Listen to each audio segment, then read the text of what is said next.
ಅಷ್ಟೇ.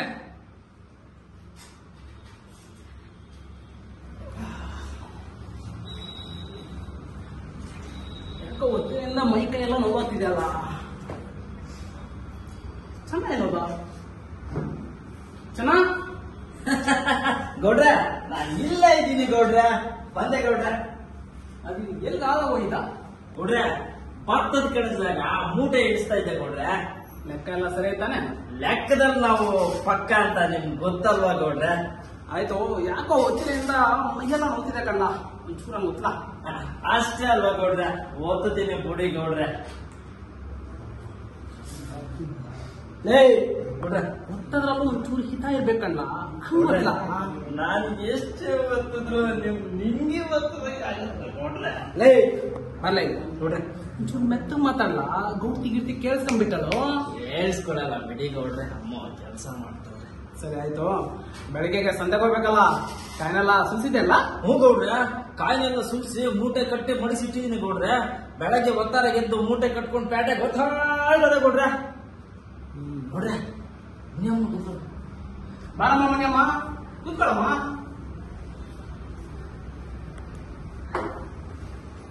ಅದು ಇವ್ರು ಕಸಿದ ವಿಷಯ ಏನಂದ್ರೆ, ಬರೋವಾರ ಊರಿನಲ್ಲಿ ಜಾತ್ರೆ ನಡೀತದೆ. ಜಾತ್ರೆ ಆದ್ಮೇಲೆ ಪೂಜೆ ಪುನಸ್ಕಾರ ಎಲ್ಲ ದೇವದಾಸಿನೇ ಮಾಡ್ಬೇಕಂತ ನಂಗೂ ಗೊತ್ತು, ನಿಂಗೂ ಗೊತ್ತು. ಅದಕ್ಕೆ ಊರಿನ ಜನ ಹಿರಿಯರೆಲ್ಲ ಸೇರ್ಕೊಂಡು ನಿನ್ ಮಗನ ದೇವದಾಸಿ ಮಾಡೋಣ ಅಂತ ನಿರ್ಧಾರ ತಗೊಂಡಿದ್ವಿ ಕಣಮ್ಮ. ಅದು ಇಲ್ಲ ಇದು ಇಲ್ಲ, ಸೇರದಿ ಪ್ರಕಾರ ನಿಮ್ಮನೆ ಹಟ್ಟಿಗೆ ಬಂದಿದೆ. ಅದ್ರಲ್ಲಿ ಅದೇನ್ ತಪ್ಪಿದೆ? ನನ್ ಮಗಳು ನಿನ್ ಮಗಳು ಅದೇನೋ ಓದ್ಬೇಕಂತ ತುಂಬಾ ಆಸೆ ಇಟ್ಕೊಂಡವಳೆ ಗೌಡ್ರೆ. ಏನಮ್ಮ ಹೇಳ್ತೀಯಾ? ದೇವದಾಸಿ ಕುಟುಂಬದಾಗ ಹೆಣ್ಮಕ್ಳು ಓದ್ಬಾರ್ದಂತ ನಿಮ್ಗೆ ಗೊತ್ತಿಲ್ವಾ?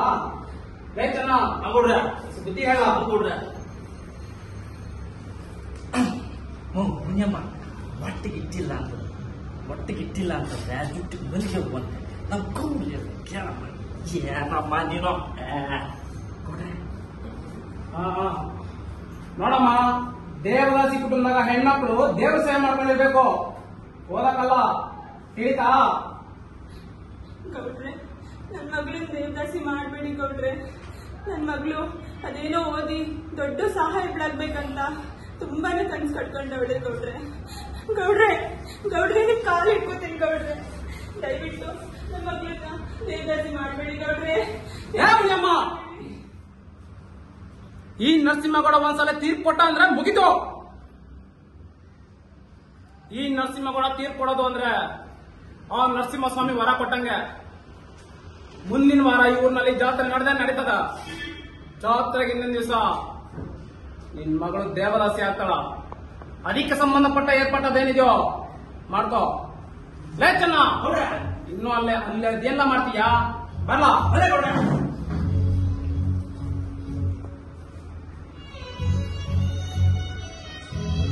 ಮುನಿಯಮ್ಮ ಗೌಡ್ರು ಎಲ್ಲ ನಮ್ಮ ಒಳ್ಳೆದಕ್ಕೆ ಹೇಳೋದು. ನಾವು ಕೇಳಮ್ಮ ಎಲ್ಲ ಸರಿ ಹೋಯ್ತದೆ. ಏನಮ್ಮ ನೀನು